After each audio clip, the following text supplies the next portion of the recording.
जय मां गुरुवर गुरुवर जय मां गुरुवर गुरुवर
माता स्वरूपम माता स्वरूपम देवी स्वरूपम देवी स्वरूपम प्रकृति स्वरूपम प्रकृति स्वरूपम प्रणम्यम प्रणम्यम प्रणम्यम प्रणम्यम। बोल माता आदि शक्ति जगजननी जगदमाते की। नवरात्रि के नवमी तिथि पर इस पावन पवित्र धाम पर उपस्थित अपने समस्त चेतनांशों शिष्यों, माँ के भक्तों, श्रद्धालुओं एवं इस शिविर व्यवस्था में लगे हुए समस्त कार्यकर्ताओं को अपने हृदय में धारण करता हुआ माता आदि शक्ति जगजननी जगदम्बा का पूर्ण आशीर्वाद प्राप्त करता हुआ अपना पूर्ण आशीर्वाद आप समस्त लोगों को समर्पित करता हूँ।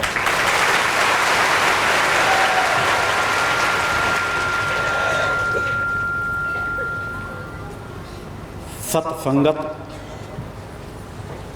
एक छोटा सा शब्द जिसमें सब कुछ सार समाहित है। सत्संगत का तात्पर्य बहुत बड़े बड़े कथानकों को सुनना नहीं, बड़े बड़े प्रवचनों को सुनना नहीं। सत्संगत का तात्पर्य है सत्य का संग। सत्य कई प्रकार का होता है। वाणी का सत्य, ग्रंथों का सत्य, तीर्थों का सत्य, पवित्र स्थलों का सत्य, गुरुजनों का सत्य और चेतना स्वरूप सतगुरुओं का सत्य। इनका केवल सत्संग, इनकी केवल नजदीकता ही जीवन की दिशाधारा को बदलती चली जाती है। कुछ कहने सुनने की आवश्यकता नहीं होती। कहना सुनना, मंत्र जाप, ध्यान, साधना तो इसीलिए होती है कि इनको माध्यम बनाकर के हम ऐसे संगों का, ऐसे सत्संगों का लाभ प्राप्त कर सके, हमें सत्य का सानिध्य प्राप्त हो। यदि हमारे संस्कार नहीं हैं, हमारी पूर्व की साधना, मंत्र जाप, ध्यान, चिंतन, हमारा समर्पण भाव पक्ष नहीं है, तो हम किसी मंदिर के चौखट तक नहीं पहुंच सकते, किसी तीर्थ स्थल तक नहीं पहुंच सकते, इस पवित्र धाम तक नहीं पहुंच सकते। इसके पीछे आपके संस्कार, वह सत्य का संग छिपा हुआ है और आज भी आप उसी सत्संग पर बैठे हुए हैं। सत्य का सानिध्य, सत्य का संग, और इस स्थल पर तो समस्त तीर्थों का सत्संग रहता है।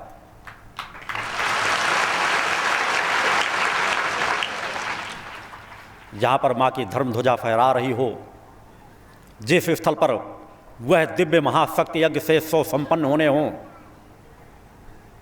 जिनकी संपन्न करने की पात्रता यदि आज मैं कहूँगा तो एक अतिशयोक्ति मानी जाती है।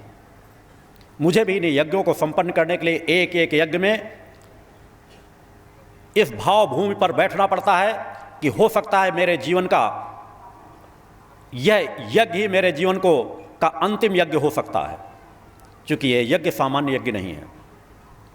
जब मैंने 8 यज्ञ समाज के बीच संपन्न किए थे तो पहले यज्ञ में मैंने सभी इन्हीं बातों को बतलाया था कि मेरे द्वारा किए जाने वाले इन महाशक्ति यज्ञों की पात्रता वर्तमान में भूतल में किसी के पास नहीं है।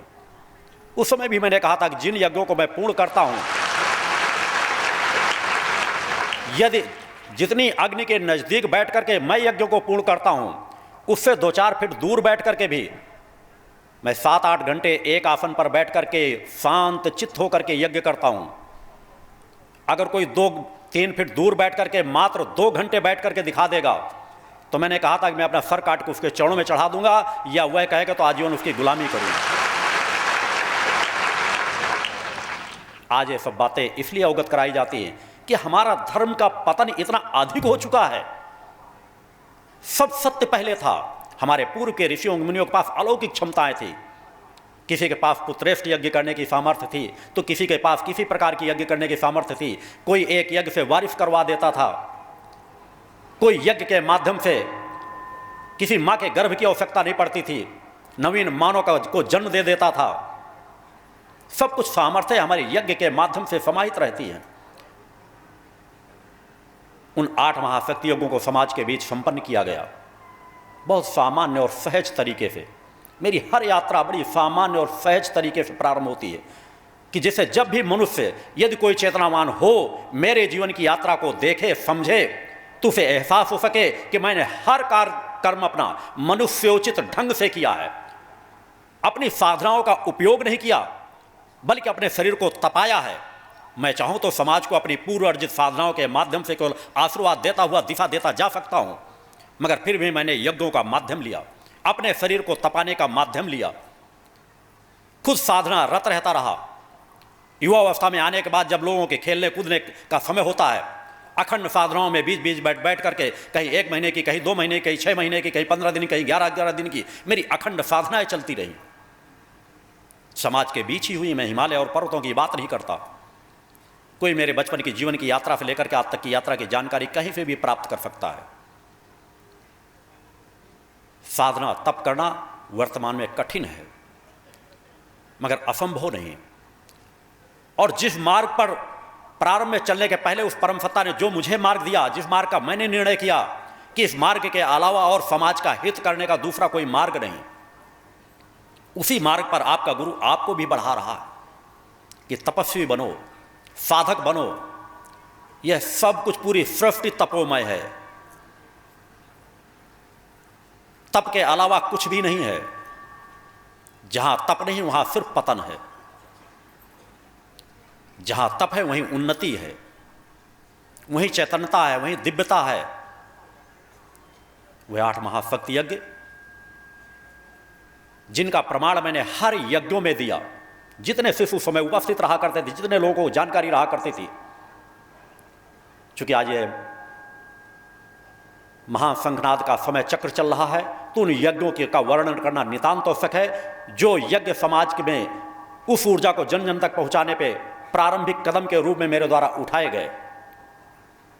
पहला यज्ञ कमलेश गुप्ता आज भी यहां मौजूद हैं, कभी भी आप उनसे मिल सकते हैं। मैं नाम दे रहा हूं, जिनसे आप कभी मिले, उनके परिजन वहां पर थे, सब जगह की स्थिति कि जब मैं यज्ञ कर रहा था, परम सत्ता भी कई बार, मैंने बार बार कहा कि ना तो गुरु कभी शिष्यों की कागज और पेन लेकर के परीक्षा नहीं लेता, ऐसी परिस्थितियां डालता है। उसी तरह मेरी भी आराध्य गुरु वह परम सत्ता माता आदि शक्ति जगज्जननी जगदम्बा है। मेरे जीवन में भी नाना प्रकार की परिस्थितियां आती रहती हैं, मगर हर परिस्थितियों को मैं प्रसन्नता से स्वीकार करता हूं। जीवन का कभी मोह नहीं रहा, सिर्फ परम सत्ता के चरणों के दर्शन का मोह कभी त्याग नहीं पाया और न कभी त्याग सकूंगा। जीवन में संघर्ष मेरे भी थे, परेशानियां मेरे जीवन में भी आती रहीं, मगर किसी भी परिस्थितियों में मेरे धर्म पथ पर बढ़ने वाले कदमों को कोई रोक नहीं सका। मैंने कभी किसी भावुकता में किसी साधना को संपन्न नहीं किया। हर साधना को मैंने चैतन्यता से मन मस्तिष्क को एकाग्र करके किया।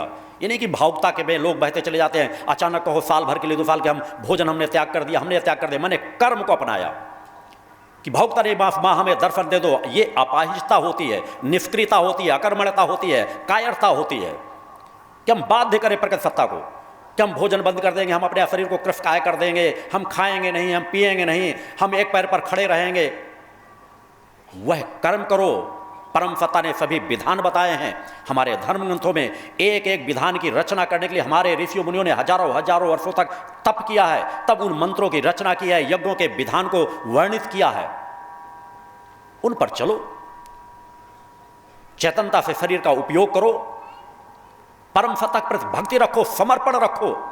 मगर जिस मार्ग में चल करके ही दर्शन प्राप्त कर सकते हो, जिस मार्ग में चल करके ही ऊर्जा प्राप्त कर सकते हो, जिस मार्ग में चल करके ही समाज का कल्याण कर सकते हो, उस मार्ग पे चलने का भाव पक्ष होना चाहिए।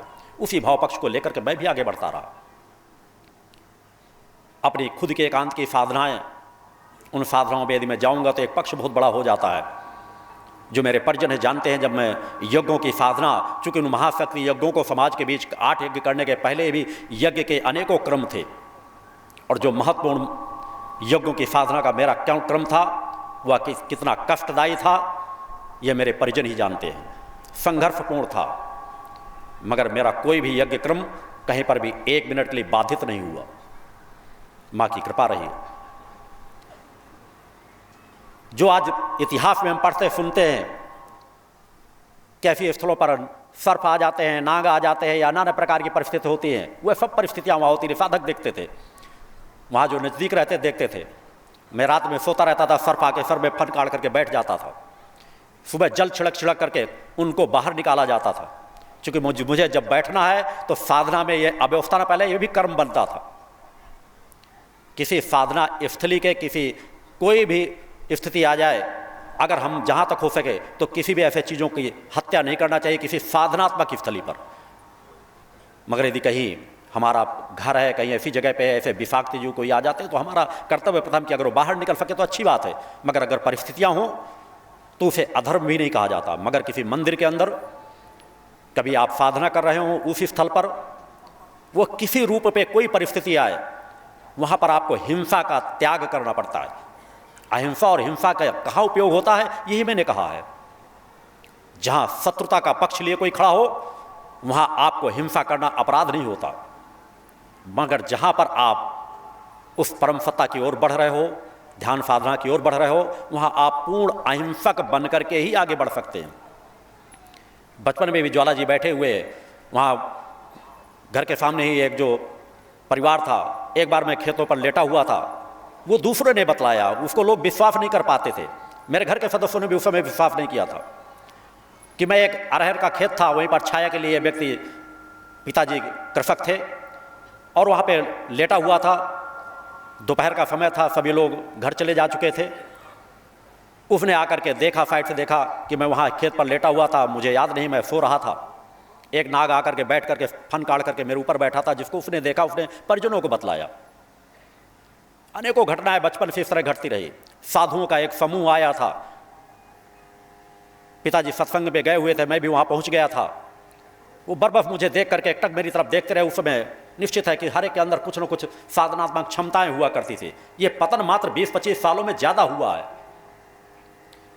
उन्होंने पिताजी से आग्रह किया कि इस पुत्र को हमें दे दो,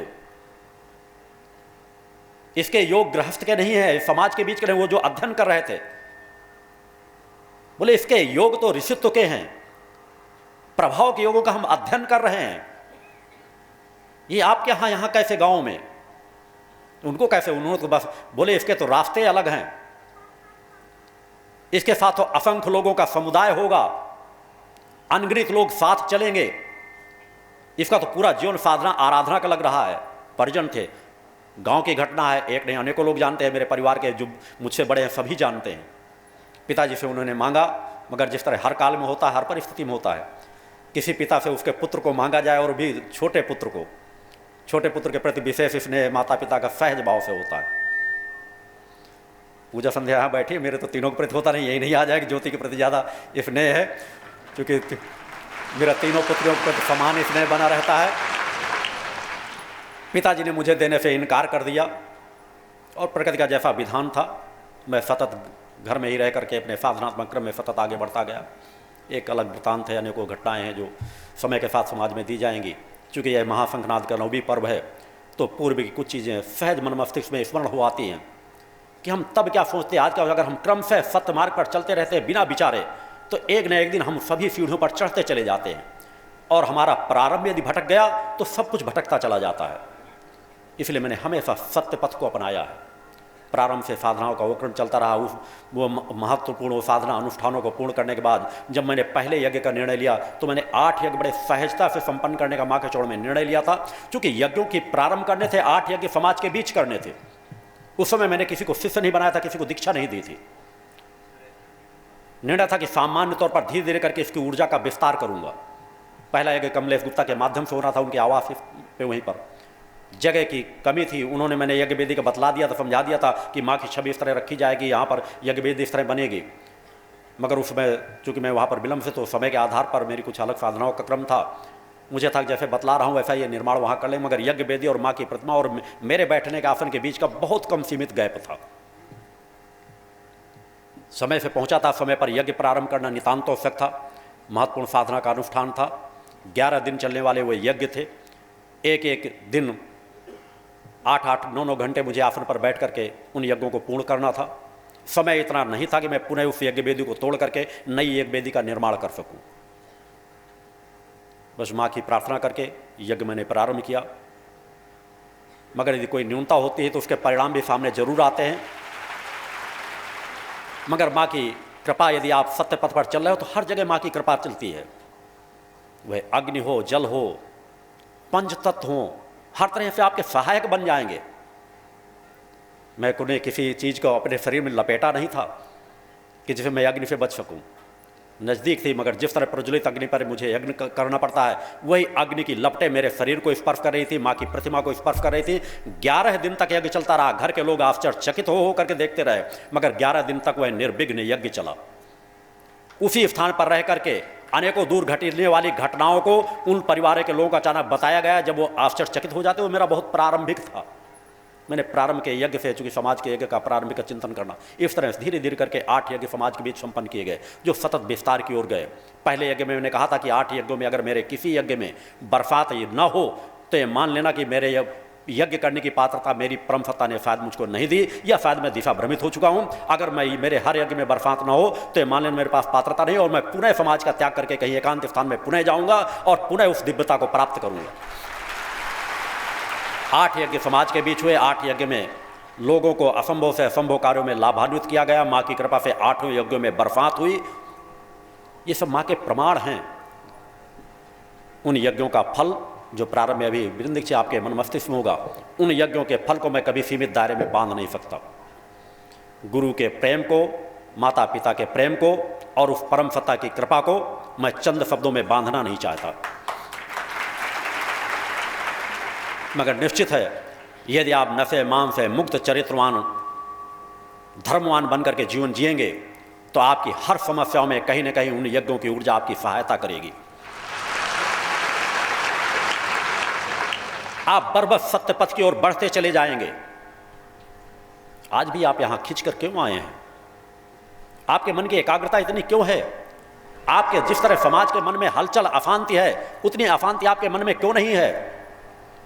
आपके मन मस्तिष्क में अपने गुरु के प्रति समर्पण, निष्ठा पर विश्वास यह क्यों है? क्योंकि आपने पूर्व की एक यात्रा तय की है। यही संस्कार धीरे धीरे करके आपको आगे की ओर बढ़ाते चले जाते हैं। हमारा कर्म सदैव हमारे लिए फलदायी होता है यदि वह सत्कर्म है। कल मैंने इसलिए कहा था कि हमारे हर सत्कर्म का फल हमें अवश्य प्राप्त होता है। इस भूतल पर एक भी ऐसा कर्म नहीं है जो निष्काम हो। निष्काम साधना कोई होती ही नहीं। इस भूतल में, इस भौतिक जगत में कोई भी कितना कह दे, मगर वह निष्काम नहीं हो सकती। कोई ना कोई कामना जरूर होगी, मगर काम और निष्काम को 2 भागों में इसलिए बांटा गया कि जो यदि हम भौतिक जगत के किसी लाभ की कामना कर रहे हों, धन की, दौलत की, ऐशो आराम की, वैभव की, अपने शरीर के किसी सुख सुविधाओं की, तो एक कामना पूर्ण साधना कहलाती है। और जब हम आत्म कल्याण के लिए कोई साधना कर रहे होते हैं, जन कल्याण के लिए कोई साधना कर रहे होते हैं, तो वह निष्काम साधना कहलाती है। बाकी निष्काम कर्म कुछ हो ही नहीं सकता। यदि निष्काम शब्द आया तो आप कोई कर्म नहीं कर पाएंगे। बच्चों के यदि ये नहीं होगा कि हमें परीक्षा में पास होना है, तो बच्चे पढ़ाई करेंगे ही नहीं। आप इस स्थल पर बैठे हैं, अगर प्रणाम करने के लिए भाव नहीं होगा गुरु जी के प्रणाम मुझे करना, तो आप उस स्थान से उठ करके यहां पर नहीं आएंगे। आपको अगर ये नहीं कामना नहीं होगी कि हमें भोजन बनाना है, भोजन हमें खाना है आगे जाकर के, तो भोजन बनाने के भाव पक्ष आपके अंदर जागृत होंगे। हर चीज पर कोई न कोई कामना आगे जरूर होगी, तभी अब वह कर्म कर सकेंगे। अतः निष्काम कुछ भी नहीं, बस निष्काम और सकाम में एक चीज का अंतर है कि जब आप सत्य पथ की कोई साधना कर रहे होते हैं, आत्म कल्याण के लिए कोई साधना कर रहे हैं, अनुष्ठान कर रहे हैं, जन कल्याण के लिए कर रहे हैं, तो वह निष्काम हो जाती है। और जब आप केवल अपने हित की कोई भौतिक जगत की सुख, संपदा, धन, दौलत, ऐशो आराम, समस्याओं के समाधान, इनके लिए जब कोई साधना कर रहे होते तो सकाम साधना हो जाती है। अतः आप लोग तो उस पथ पर चल रहे हैं, आत्म कल्याण और जन कल्याण के पथ पर चल रहे हैं। मैं आपके लिए छोटे मोटे प्रलोभनों की दिशा में जरूर मुड़े, मगर उससे कहीं खींच करके आपको एहसास ही नहीं कि आपका गुरु किस दिशा में सतत आपको खींचता चला जा रहा है। मैं केवल आपकी समस्याओं के समाधान के लिए नहीं आया हूं, मैं आपके उस धरातल को मजबूत करने आया हूं जो जिस धरातल से समाज कहीं न कहीं भटक चुका है, जहां से समाज का कहीं न कहीं पतन हो चुका है। एक ऐसा धरातल कि जो धरातल यदि समाज के बीच मजबूत हो गया तो पुनः फिर वह भक्ति काल जागृत होगा, पुनः वह साधकों का काल जागृत होगा। और जिस समय साधक प्रवृत्ति समाज के अंदर स्थापित हो जाएगी तो कोई समाज का अहित नहीं कर सकेगा। समाज संस्कारवान बनेगा, समाज धर्मवान बनेगा, समाज को कोई लूट नहीं सकेगा, समाज को कोई ठग नहीं सकेगा, समाज को कोई भ्रमित नहीं कर सकेगा। समाज की समस्याओं का सहज भाव से समाधान होता चला जाएगा। मैं आपकी हर समस्या में सहायक हूं, आपकी हर समस्या मेरी अपनी समस्या है, क्योंकि मैंने आपको अपना चेतना अंश माना है। मगर जितने कष्टों को तुम भोग सकते हो उस पर मैं हस्तक्षेप नहीं करता, मगर लगता है कि जहां तुम बिखरने वाले हो, जहां तुम टूटने वाले हो, वहां पे हर जगह आपका गुरु आपके साथ खड़ा नजर आएगा। क्योंकि मेरे लिए आपका हित सर्वोपरि है, वह हित जो धर्म पथ से जुड़ा हुआ हो, वह हित जो आपके अनेकों जन्म को संवारता चला जाए, बल्कि क्षणिक प्रलोभनों में नहीं। आप मुझसे जुड़े या न जुड़े, मैं क्षणिक प्रलोभनों में नहीं आपको जोड़ता कि आओ मैं तत्काल आपको यह लाभ दे रहा हूं, आपका बाद में क्या होगा। अभी आपको तकलीफ मिल जाए मगर बाद में आपका हित हो। आप एक ऐसा धरातल मजबूत करें कि जन्म दर जन्म आप केवल विकास पथ की ओर बढ़ें, सत्य पथ की ओर बढ़ें, धर्म पथ की ओर बढ़ें, जिससे समाज का कहीं ना कहीं पतन हो चुका है। आपका गुरु उसी दिशा की ओर बढ़ा रहा है, इसलिए साधनात्मक पथ की ओर आपको बढ़ाता है। जब आश्रम की स्थापना की गई तो मां के दुर्गा चालीसा के अखंड पाठ को प्रारंभ मात्र इसीलिए किया गया कि समाज का एक पल भी नष्ट न होने पाए। इस स्थल का में भी वह मां का गुणगान गूंजता रहेगा, आने वाले भक्त भी उस स्थल पर आकर के मां के गुणगान का लाभ लेते रहेंगे। तो उनके अंदर एक साधनात्मक प्रवृत्ति आएगी। जो नास्तिक हैं, अनास्थावादी, वो भी अगर मां के गुणगान में 1 मिनट के लिए बैठेंगे तो वह ऊर्जा उनको प्रभावित करेगी, उनके अंदर का भी भक्ति भाव जागृत होगा, उनकी भौतिक समस्याओं का भी समाधान होगा, उनके आध्यात्मिक धरातल भी धीरे धीरे करके मजबूत होगा। यह दुर्गा चालीसा का पाठ सामान्य पाठ नहीं है, यह अनंत काल के लिए प्रारंभ किया गया एक विशिष्ट अनुष्ठान है मां की आराधना का। यदि निष्ठा, विश्वास, समर्पण लेकर के आप केवल नित्य दुर्गा चालीसा का पाठ ही श्रद्धा विश्वास से करते हैं तो केवल एक दुर्गा चालीसा का पाठ ही की दिशा ही आपका पूरा आत्म कल्याण करते हुए धीरे धीरे आपकी उन्नति करती चली जाएगी। मगर उसे केवल समस्याओं का साधन मत बनाओ। या देवी सर्वभूतेषु शक्ति रूपेण संस्थिता, नमस्तस्यै नमस्तस्यै नमस्तस्यै नमो नमः। पंच ज्योति शक्ति तीर्थ सिद्धाश्रम, मां की कृपा और गुरुदेव की अमृतवाणी का पावन संगम। एक ऐसी पवित्र भूमि जहां मां भगवती की ज्योति हर दिल को रोशन करती है, जहां परमहंस योगीराज श्री शक्तिपुत्र जी महाराज के चरणों में बैठकर हर मन की पुकार सुनी जाती है। पंच ज्योति शक्ति तीर्थ सिद्धाश्रम, जहां हर कदम पर साधना, हर सांस में भक्ति और हर पल में जन कल्याण की सुगंध बिखरती है। आओ इस अलौकिक यात्रा में शामिल हो और देखो कैसे एक आश्रम ने करोड़ों जीवन को बदला। युगवंदनीय धर्म सम्राट, युग चेतना पुरुष सद्गुरुदेव परमहंस योगीराज श्री शक्तिपुत्र जी महाराज के पावन चरणों में कोटि कोटि नमन, वंदन और प्रणाम। उनकी कृपा से एक ऐसी पवित्र स्थली का सृजन हुआ जो तप, योग, ध्यान और साधना का स्वर्णिम केंद्र है। यह है मध्य प्रदेश के शहडोल जिले की ब्योहारी तहसील में बसा पंचज्योति शक्ति तीर्थ सिद्धाश्रम, जिसकी नींव परम पूज्य गुरुवर्श्री ने 23 जनवरी 1997 को रखी। तब से यहाँ मां भगवती की अखंड ज्योति जल रही है और 15 अप्रैल 1997 से श्री दुर्गा चालीसा का अखंड पाठ अनंत काल तक जन जन के कल्याण के लिए गूंज रहा है। हर सुबह और हर शाम जब सूरज की किरणें और चांद की चांदनी सिद्धाश्रम को चूमती हैं, तब परम पूज्य गुरुदेव जी, माता भगवती आदिशक्ति जगत जननी दुर्गा जी सहित सभी देवी देवताओं और सहायक शक्तियों की आरती करते हैं। इस पावन बेला में भक्तों के हृदय मां की भक्ति में डूब जाते हैं। मूल ध्वज साधना मंदिर में भी रोज सुबह शाम होने वाली आरती में भक्तों का समूह उमड़ता है। यहाँ हर मन की पीड़ा मिटती है, हर शरीर को शांति मिलती है और हर आत्मा को सुख, शांति व समृद्धि का आशीर्वाद प्राप्त होता है। परम पूज्य गुरुदेव की कृपा ऐसी कि कि वे रोज सुबह और शाम भक्तों से निःशुल्क मिलते हैं। मां के भक्त और गुरुदेव के शिष्य अपने मन की बात उनके चरणों में रखते हैं और बदले में समाधान व आशीर्वाद पाते हैं। अब तक 1 करोड़ से ज्यादा भक्त गुरुदेव से मिलकर उनके मार्गदर्शन से जीवन की राह पा चुके हैं।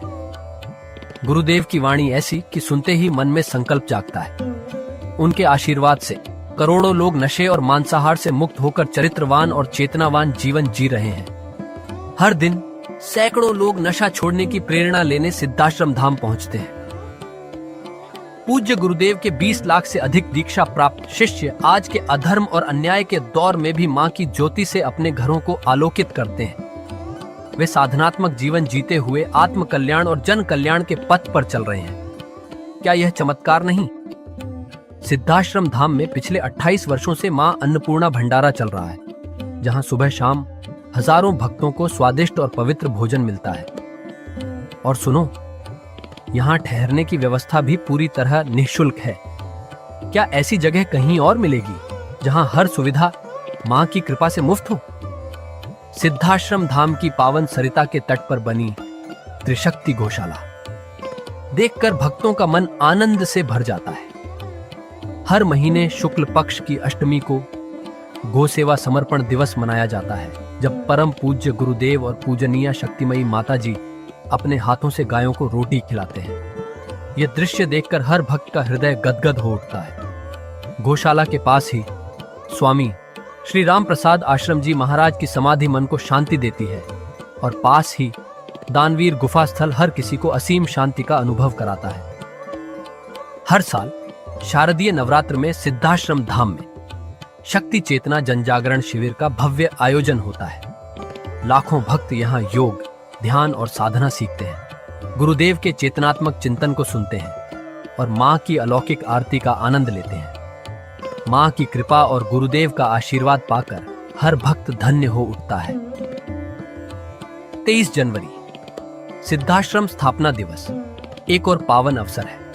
इस दिन अखिल भारतीय सिद्धाश्रम दौड़ प्रतियोगिता, योग भारती सामूहिक विवाह और शाम को सुर संध्या व कवि सम्मेलन का आयोजन होता है।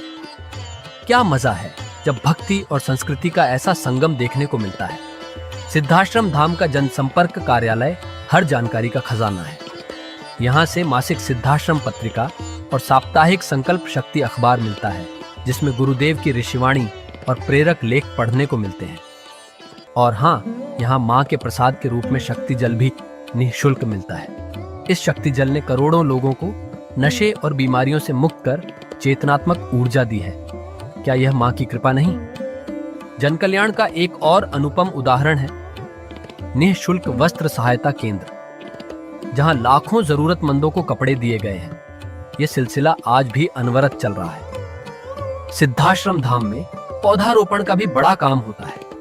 परम पूज्य गुरुदेव जी महाराज एवं पूजनीय शक्तिमयी माता जी स्वयं समय समय पर पौधारोपण करके पर्यावरण को बढ़ावा देते हैं। सिद्धाश्रम धाम में अनेक प्रकार के फल, फूल और औषधियों के हजारों पेड़ों की हरियाली देखकर मन प्रसन्न हो जाता है। सिद्धाश्रम धाम में विभिन्न प्रकार की हरी सब्जियां उगाई जाती हैं, जो निःशुल्क चल रहे मां अन्नपूर्णा भंडारे में प्रयोग की जाती है। परम पूज्य गुरुदेव जी ने मानवता, धर्म रक्षा और राष्ट्र रक्षा के लिए 3 धाराएं बनाई हैं। भगवती मानव कल्याण संगठन, पंचज्योति शक्ति तीर्थ सिद्धाश्रम और भारतीय शक्ति चेतना पार्टी 15 मार्च 1995 को बने। भगवती मानव कल्याण संगठन के 1 लाख से ज्यादा कार्यकर्ता नशा मुक्त, चरित्रवान और परोपकारी समाज बनाने में जुटे हैं। संगठन का नशा विरोधी आंदोलन इतना प्रभावी है कि पिछले कुछ सालों में 2000 से ज्यादा अवैध शराब माफियाओं पर कार्रवाई हुई। संगठन के समर्पित और कर्मठ कार्यकर्ता दिन रात इस मिशन में लगे हैं। Siddhashram Ayurveda and food products के जरिए शुद्ध दवाएं और खाद्य पदार्थ बनाए जाते हैं। इन्हें लेने या व्यापार के लिए एजेंसी पाने के इच्छुक लोग संपर्क कर सकते हैं।